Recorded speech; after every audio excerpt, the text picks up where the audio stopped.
எசேக்கியேல் 44 sorry எசேக்கியேல் தீர்க்க தரிசன புத்தகம் 44வது அதிகாரம். அதில் 12வது வசனம்.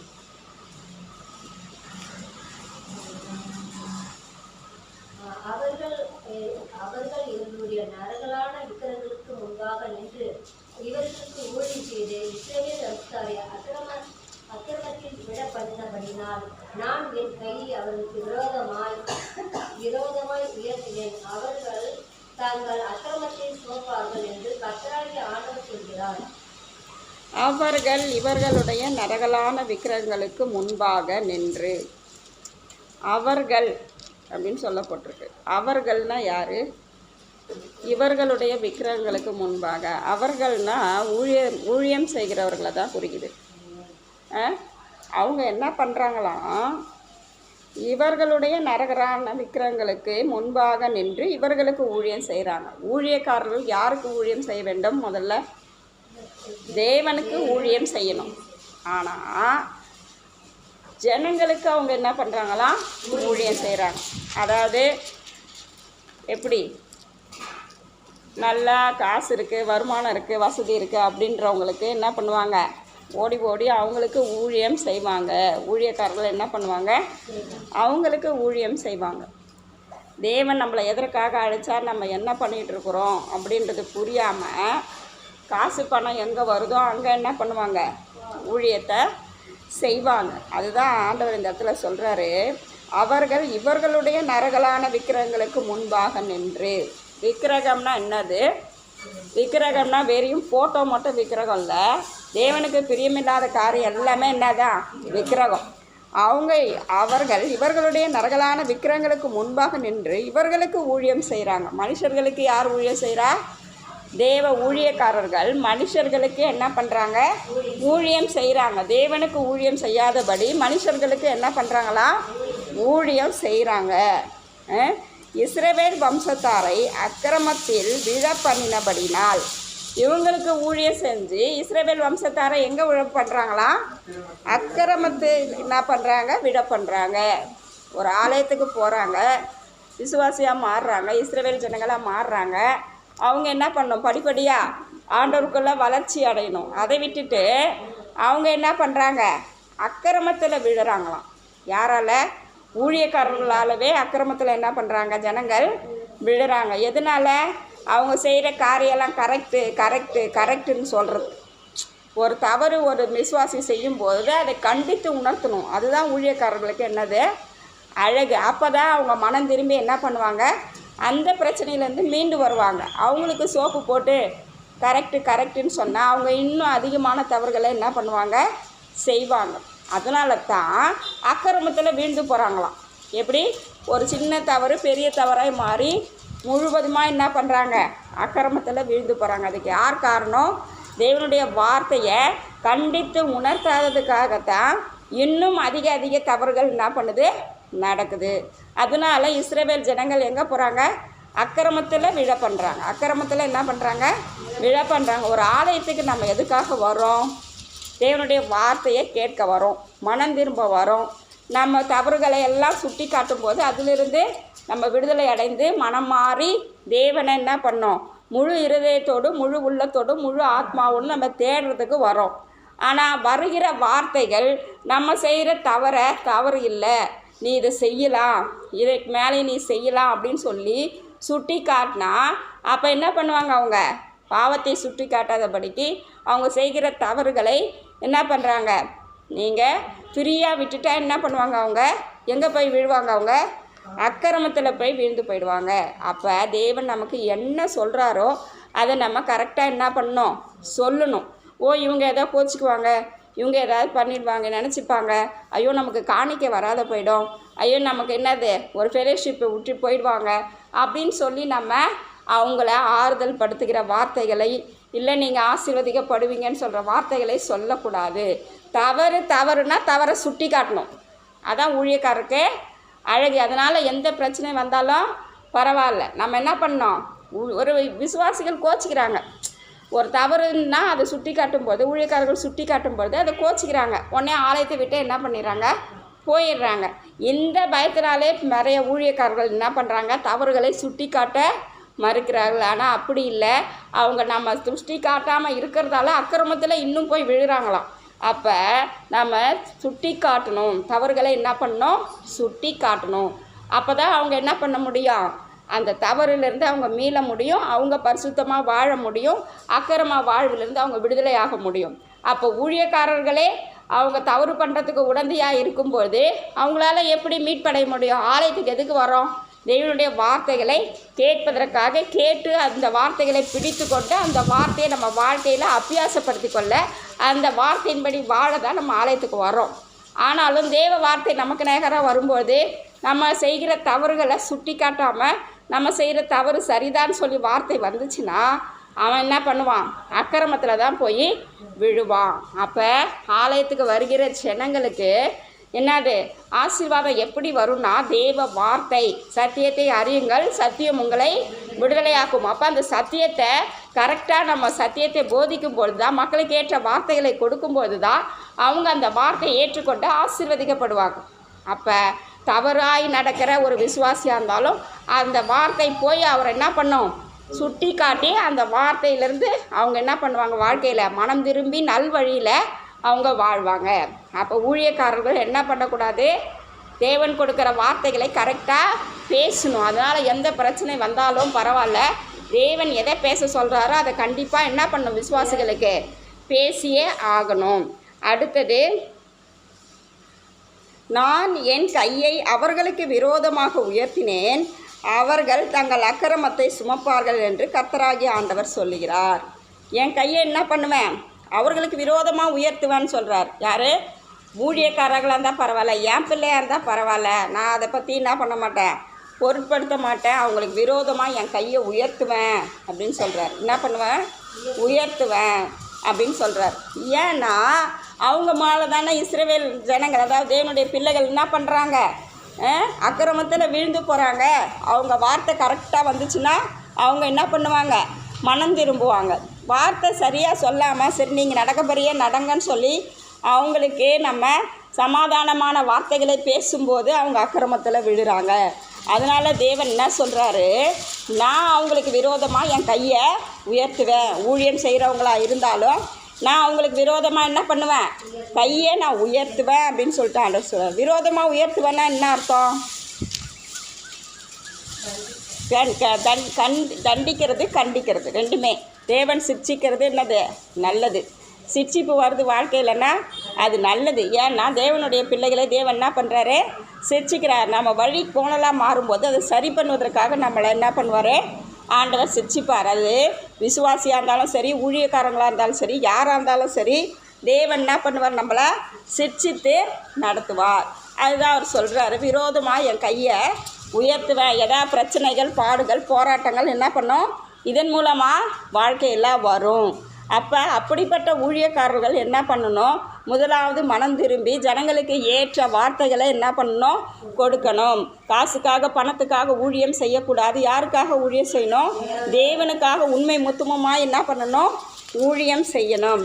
அவர்கள் தங்கள் அக்கிரமத்தை சுமப்பார்கள் என்று கர்த்தராகிய ஆண்டவர் சொல்லுகிறார்.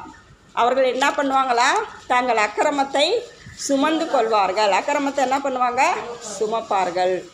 அக்கிரமத்தை சுமப்பார்கள். அக்கிரமம், இந்த கெட்ட காரியங்கள் உங்கள் வாழ்க்கையில் என்ன பண்ணும், நடக்கும். இது ஏன் நடக்குது தெரியலையே, இது எப்படி நடக்குது தெரியலையே, ஊழியக்காரங்களுடைய வாழ்க்கையில் என்ன பண்ணும், நடக்கும். ஏதாவது ஒரு விதத்தில் நம்ம தவறும்பொழுது, தேவனுக்கு பிரியமில்லாத காரியங்களை செய்யும்போது, பிசாசுக்கு நம்ம இடம் கொடுக்கும்போது நம்ம வாழ்க்கையில் தவறுகள் என்ன பண்ணோம், வாழ்க்கையில் குடும்பங்களில் பிரச்சனைகள், போராட்டங்கள் நடக்கும். ஊழியக்காரங்களாக இருந்தாலும் சரி, விசுவாசிகளாக இருந்தாலும் சரி, யாராக இருந்தாலும் சரி, தேவன் எல்லாருக்கும் ஒரே தேவன், எல்லாரையும் ஒரே மாதிரி தான் ஆண்டவர் நடத்துவார். ஓ நீ தேவனுடைய ஊழியக்காரர், அதனால் நீ செஞ்ச தவறை மன்னிக்கிறேன் அப்படின்னு சொல்லிட்டு என்ன பண்ண மாட்டார், தேவன் சரி பண்ண மாட்டார். அதே மாதிரி தேவன் எப்படி இருக்கிறாரோ அதே மாதிரி தேவனுடைய ஊழியக்காரங்களும் இருக்கணும். எது நல்லது, எது கெட்டது, எது சரி, எது தவறு அப்படின்னு சொல்லி என்ன பண்ணணும், ஜனங்களுக்கு சொல்லணும், எடுத்து சொல்லணும். பரிசுத்த ஆவியானவர் ஒருவருக்குள்ளே இருந்தால் அவர் என்ன பண்ணுவார், நீதியை குறித்தும் நியாய தீர்ப்பை குறித்தும் கண்டித்து உணர்த்துவார். அப்போ ஒரு ஊழியக்காரருடைய சரீரத்தில் ஆவியானவர் கிரியை செய்யும்போது அவர் என்ன பண்ணுவார்? கண்டிப்பாக நீ தவறு செஞ்சுட்டு போன்னு விட மாட்டார். தவறுப்பா, இதை செய்யக்கூடாதுன்ட்டு என்ன பண்ணுவார்? கண்டித்து உணர்த்துவார். அதே மாதிரி சாவிக்குரியவங்க எல்லாவற்றையும் என்ன பண்ணுவாங்க? நிதானிப்பாங்க. டக்குன்னு என்ன பண்ண மாட்டாங்க? எடுத்தேன் கவுத்தன்னு பேச முடியாது, பேசவும் மாட்டாங்க. ஏன்னா இது நம்ம பேசுனா பின்னாடி இது என்ன விலை வரும் அப்படின்றத என்ன பண்ணுவாங்க? யோசிப்பாங்க. அப்போ தேவனுடைய பிள்ளைகள் வழி தப்பி போகிறதுக்கு, தேவனுடைய பிள்ளைகள் என்ன பண்ணுறது, பாவத்தில் இன்னும் அதிகமாக ஜீவிக்கிறதுக்கு ஊழியக்காரர்களே காரணமாக இருக்கிறாங்கன்னு சொல்லி ஆண்டவர் என்ன பண்ணுறாரு? இந்த இடத்துல சொல்கிறாரு. அப்போ ஊழியக்காரங்கள் எது கரெக்டு, எது சரி, எது தப்புன்னு கரெக்டாக சொல்லும்போது, வசனத்தின் மூலமாக அவங்கள கண்டித்து உணர்த்தும் போது, அந்த வசனம் அவங்களுக்குள்ளே கிரியை செஞ்சு அவங்கள என்ன பண்ணும்? கண்டிப்பாக விடுதலையாக்குமா ஆக்காதா? சத்தியத்தை அறியுங்கள், சத்தியம் உங்களை விடுதலையாக்கும். இப்போ நான் ஒரு தவறு செஞ்சுட்டு வந்து இங்கே ஆலயத்தில் உட்காந்துருக்குறேன். அப்போ தேவனுடைய வார்த்தை எனக்கு முன்பதாக வருது. நம்ம செஞ்சது தவறு தான், ஆண்டவர் நமக்கு என்ன பண்ணுறாரு? சுட்டி காட்டுறாரு அப்படின்னு சொல்லி அதுலேருந்து நான் மனம் திரும்புவேன். அதே மாதிரி தான் தேவன் பேசும்போது ஒவ்வொருத்தவங்களுக்கும் ஒரு வார்த்தை என்ன பண்ணும்? கண்டிப்பாக வரும். அந்த வார்த்தை நம்மளை என்ன பண்ணும்? சீர்படுத்தும், நம்மளை சிறப்படுத்தும், நம்மளை உடைக்கும், நம்மளை உருவாக்கும். அப்போ தேவனுடைய வார்த்தை நம்மளை என்ன பண்ணும்? உருவாக்கும். நம்மளை என்ன பண்ணும்? உருவாக்கும். அப்போ ஆண்டவர் பேசுகிறாரு, கரெக்டு தான், நம்ம இந்த தவறை என்ன பண்ணியிருக்கக்கூடாது? செஞ்சுருக்கக்கூடாதுன்ற ஒரு உணர்வு நமக்குள்ளே வரணும். அதுதான் நல்ல ஊழியக்காரர் இடத்துலேருந்து வர்ற வார்த்தை. தேவ சமூகத்தில் காத்திருந்து ஜெபித்துட்டு வருகிற ஊழியக்காரர்களுடைய வாயிலிருந்து வருகிற வார்த்தை ஜனங்களுக்கு அது ஆறுதலாகவும் தேர்தலாகவும் கண்டித்து உணர்த்துகிற ஒரு வார்த்தையாகவும் இருக்கும்.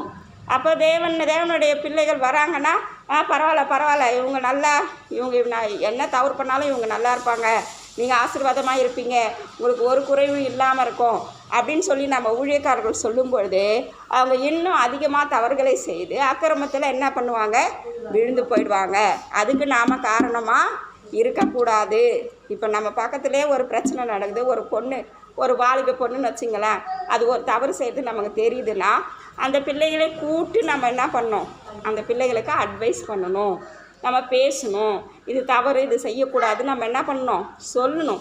அந்த ஒரு வார்த்தையாவது அந்த பிள்ளைக்கு இருதயத்தில் பட்டு அது என்ன பண்ண திருந்துறதுக்கு ஒரு வாய்ப்பு இருக்குது. அப்போ நாம் என்ன பண்ணணும்? பேசணும். ஆண்டவருடைய வார்த்தையை பேசணும். சொந்த கதையை பேசக்கூடாது. ஆண்டவருடைய வார்த்தையை நம்ம இந்த வசனத்தின் மூலமாக பேசும்போது அவங்க எந்த சூழ்நிலை இருக்கிறாங்கன்னு புரிஞ்சுக்கிட்டு அதற்கேற்ற வசனத்தை நம்ம கொடுக்கும்போது அவங்க அந்த வசனத்தின் வழியாக என்ன பண்ணுவாங்க? விடுதலை அடைவாங்க. அதுதான் ஆண்டவர் சொல்கிறாரு. லேவியரை குறித்து தான் ஆண்டவர் சொல்கிறார். என்ன பண்ணுறாங்களாம்? மக்கள் இஸ்ரவேல் ஜனத்தை எங்கே தள்ளுறாங்களாம்? அக்கிரமத்தில் என்ன பண்ணுறாங்க? விழ பண்ணுறாங்க அப்படின்னு சொல்கிறார். அப்போ நாம் என்ன பண்ணணும்?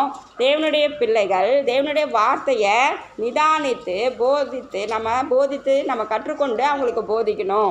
அவங்க செய்கிற தவறுகளை சுட்டி காட்டணும். அவங்க இப்படிலாம் செய்யக்கூடாது, நல்ல வழியில் நடக்கணும்னு சொல்லி கற்றுக் கொடுக்கும்போது அவங்க என்ன பண்ணுவாங்க? கண்டிப்பாக மனம் திரும்புவாங்க. நம்ம அவங்க தவறு செய்கிறாங்கன்ட்டு கோபமாக நம்ம என்ன பண்ணக்கூடாது? பேசக்கூடாது. நம்ம தான் சரி, நம்ம தான் கரெக்டு, நம்ம தான் பர்ஃபெக்ட்டு, நம்ம எந்த தவறு செய்யலை அப்படின்னு நம்ம வேற இருக்கக்கூடாது. மனுஷர்கள் தவறுறது என்னது? சகஜம். ஆனாலும் அவங்களுக்கு அதை எடுத்து சொல்ல வேண்டிய விதத்தில் சொல்லும்போது அதிலிருந்து மனம் திரும்பத்துக்கு ஒரு வாய்ப்பே ஆண்டவர் வச்சிருக்கிறாரு. அப்போ நாமளும் அப்படி தான் நடந்துக்கணும். மற்றவங்கள்ட்ட நாமளும் பரிசுத்தமாக வாழணும். மற்றவங்களுக்கு என்னது? பரிசுத்தமாக வாழறதுக்கு உதவி செய்யணும். என்ன பண்ணணும்? நம்ம உதவி செய்யணும். எப்படி உதவி செய்யணும்? தேவனுடைய வார்த்தையை கொண்டு அவங்களிடத்துல பேசணும். அப்போ தான் சத்திய ஆவியானவர் அவங்களுக்குள்ள கிரியை செய்ய முடியும். அவங்க என்ன பண்ண முடியும்? மனம் திரும்ப முடியும். அப்படிப்பட்ட ஒரு சாட்சி உள்ள ஜீவியத்தை நம்ம செய்யணும்.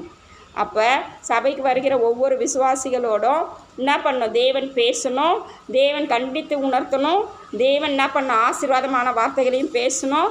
எல்லா காரியங்களையும் தேவன் பேசணும். ஆசீர்வாதத்தை மட்டும் பேசிட்டா என்ன பண்ண மாட்டாங்க? அவங்க செய்கிற தவறுலேருந்து அவங்க மனம் திரும்ப முடியாது. தேவனுடைய வார்த்தை எப்படி வரணும்? கண்டித்து உணர்த்துகிற வார்த்தையாக தேவன் சொன்னாலும் அதை நம்ம சொல்லணும். அதுக்காக நம்ம பயந்தோ நம்ம என்ன பண்ண, ஐயோ நமக்கு காணிக்க வராத போயிட போதோ, இல்லை சபையில் விட்டு போயிடுவாங்களோ, வேறு சபைக்கு போயிடுவாங்களோ அப்படின்ற பயமெல்லாம் நமக்கு தேவையில்லை. ஒரு விசுவாசி போனால் இன்னொரு விசுவாசி ஆண்டவர் என்ன பண்ணுவார்? கண்டிப்பாக தருவார். அப்போ தேவனுடைய வார்த்தைகள் அவங்களுக்கு நேராக குத்தப்படும்பொழுது அவங்க அதுலேருந்து மனம் திரும்பாமல் நான் ஊழியக்காரரை விட்டு இல்லை ஆலயத்தை விட்டு போயிட்டா அதனால ஊழியக்காரருக்கோ தேவனுக்கோ யாருக்குமோ எந்த நஷ்டமும் கிடையாது. போகிறவங்களுக்கு தான் என்னது நஷ்டம்.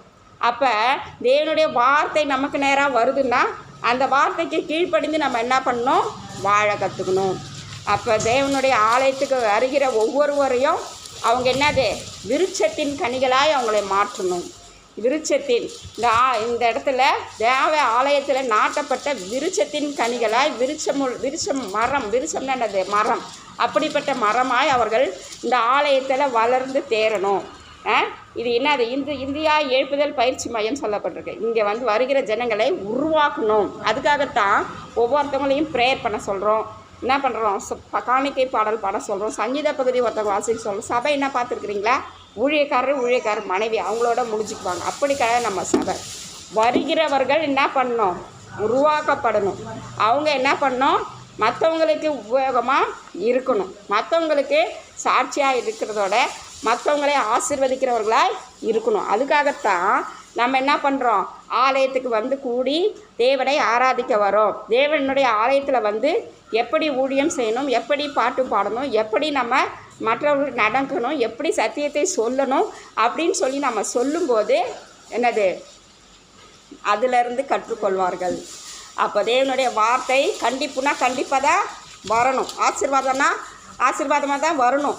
இன்னும் இவங்க இப்படியே சொல்லிகிட்ருக்காங்க, இப்படியே பேசிகிட்டு இருக்காங்க அப்படின்னு நினைக்கக்கூடாது. ஏன்னா ஆண்டவர் பேச சொல்கிறத நம்ம என்ன பண்ணோம்? பேசுகிறோம். பேசினா தான் என்ன பண்ண முடியும்? விடுதலையை பெற்றுக்கொள்ள முடியும். அதனால் ஆண்டவர் என்ன சொல்கிறாரு? யார் ஊழியம் செய்கிறாங்களாம்? மனுஷருக்கு ஊழியம் செய்கிறாங்களாம். ஊழியக்காரர்கள் யாருக்கு ஊழியம் செய்கிறாங்க? மனுஷர்களுக்கு ஊழியம் செய்கிற ஊழியக்காரர்களை ஆண்டவர் விரும்பலை. மனுஷர்கள் எப்படி நடத்த வேண்டுமோ அப்படி நடத்தி அவங்கள ஆவிக்குரிய ரீதியில் வளர வைக்கணும். ஊழியக்காரர்களுடைய கடமை அது இல்லாமல் அது பண்ணாமல் அவங்கள எங்கே தள்ளிடுறாங்களாம்? அக்கிரமத்தில் தள்ளி விட்டுறாங்களாம். இப்படிப்பட்ட நிலையை பார்த்து ஆண்டவர் என்ன பண்ணுவார்? வேதனைப்படுவாரான்னாரு? வேதனை தான் படுவார். அப்போ தவறுகள் நடக்கும்போது அதை சுட்டி காட்டுகிற ஊழியக்காரர் தான் சிறந்த ஊழியக்காரர். தேவன் என்ன பேச சொல்கிறாரோ அதை பேசி மக்கள் மனதை என்னன்ற மனம் திரும்ப பண்ணுகிற ஊழியக்காரர்கள் தான் என்னது? உத்தம ஊழியக்காரர்கள். உத்தமமாய் ஊழியம் செய்கிறவர்களை தேவன் என்ன பண்ணுறாரு? ஆண்டவர் பார்த்து கொண்டு இருக்கிறார். உத்தமமான ஊழியக்காரர் அப்படின்னு சொல்லி பேர் எடுக்கணும்னு சொல்லி ஒரு பாட்டே இருக்குல்ல, உத்தமமான ஊழியக்காரன் பேர் பெற்றால் போதும் அப்படின்னு சொல்லி என்ன பண்ணுறாரு? ஒரு ஊழியக்காரர் பாட்டு எழுதி வச்சுருக்கிறார். அப்போ நம்ம உத்தமமாக நடக்கணும். விசுவாசிகளாக இருந்தாலும் யார் ஊழியக்காரர்களாக இருந்தாலும் தேவனுக்கு பிரியமான காரியங்களை செய்யும்போது தேவன் நம்மளை என்ன பண்ணுவார்? கண்டிப்பாக ஆசீர்வதிப்பார். நம்ம கூட இருக்கிற இப்போ நமக்கு அக்கத்தில் விசுவாசிகள் இருந்து அவங்க தவறும்போது அந்த தவறுகளை கண்டித்து நம்ம உணர்த்தும் போது அவங்க அதிலிருந்து சரியடைய என்னது நமக்கு ஒரு வாய்ப்பு ஆண்டவர் கொடுத்துருக்கிறாரு. அவங்க எப்படியாவது போனால் போகிறாங்க, நமக்கு என்ன, நம்ம வேலையை நம்ம பார்ப்போம் அப்படின்னு சொல்லி நம்ம இருக்கக்கூடாது. நமக்கு சொல்லுவோம், அதை ஏற்றுக்காத்தும் அவங்களுடைய விஷயம். அதனால் நம்மை சுற்றி தவறுகள் நடக்கும்பொழுது அதை நம்ம என்ன பண்ணோம்? கண்டிப்பாக நம்ம சுட்டி காட்டணும். சரிதுங்களா? நம்ம ஜெபிக்கலாமா?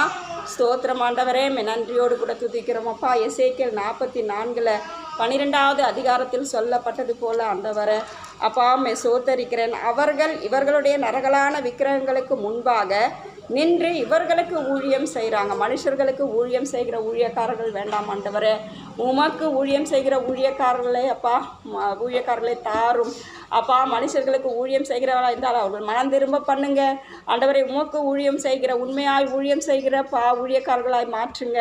ஊழியக்காரர்கள் மூலமாய் அப்பா அநேக விசுவாசிகள் அப்பா சோத்திரம் ஆண்டவரை அப்பா சோத்தரிக்கிற அக்கிரமத்தில் விழுந்து போகிறாங்க. அவங்க வார்த்தையை நம்பி அக்கிரமத்தில் விழுந்து போகிறாங்கப்பா. அப்படிப்பட்ட ஆண்டவரே சோத்திரம் அப்பா. நபர்களையெல்லாம் நீங்கள் தூக்கி எடுங்க, இரத்தத்தினாலே கழுவுங்க. இனி அப்படிப்பட்ட காரியங்களில் விழுந்து போகாதபடிக்கு ஜனங்களை வெளியெடுத்து பாதுகாத்து கொள்ளுங்க. அப்படி அக்கிரமத்தில் விழ பண்ணுகிற மக்களுக்கு முன்பாக பாவமுடைய கை ஆண்டவரை உயர்த்தப்படும் என்று சொல்லியிருக்கிறீங்க ஆண்டவரே. அவர்கள் தங்கள் இலட்சையை சுமப்பார்கள் என்று சொல்லியிருக்கிறீரப்பா. ஆண்டவரே வேண்டாம் ஆண்டவரே, இப்படிப்பட்ட லட்சியை அவர்கள் சுமக்க வேண்டாம். அவர்கள் மனம் திரும்பி ஆண்டவரே உம்முடைய ஊழியத்தை உண்மை முத்தமுமாய் செய்ய தேவாவியானவர் நீங்கள் உதவி செய்யுங்க ஆண்டவரே. அப்பா சோத்திரம் ஆண்டவரே, உம்முடைய அப்பா அவர்கள் வார்த்தைக்கு கீழ்ப்பட்டு அப்பா சோத்திரம் ஆண்டவர். அக்கிரமத்தில் வீழ்ந்து போயிருக்கிற ஜனங்களை மீண்டுமாய் மீட்டெடுத்து கொடுங்க, ஆசீர்வதிங்க ஆண்டவரே. சோத்திரம். சத்தியத்தை அறியுங்கள், சத்தியம் உங்களை விடுதலையாக்கும் என்று சொன்ன வார்த்தையின் பிரகாரமாய் அவர்கள் உண்மையான சத்தியங்களை அறிந்து கொள்ள தேவாவியானவர் அனுகிரகம் பாராட்டுங்க. அப்படி செய்ய போகிற கிருபைகளுக்காக உமக்கு நன்றி செலுத்துகிறோம் அப்பா. இயேசுவின் ஜெபம் கேள் நல்ல பிதாவே, ஆமென்.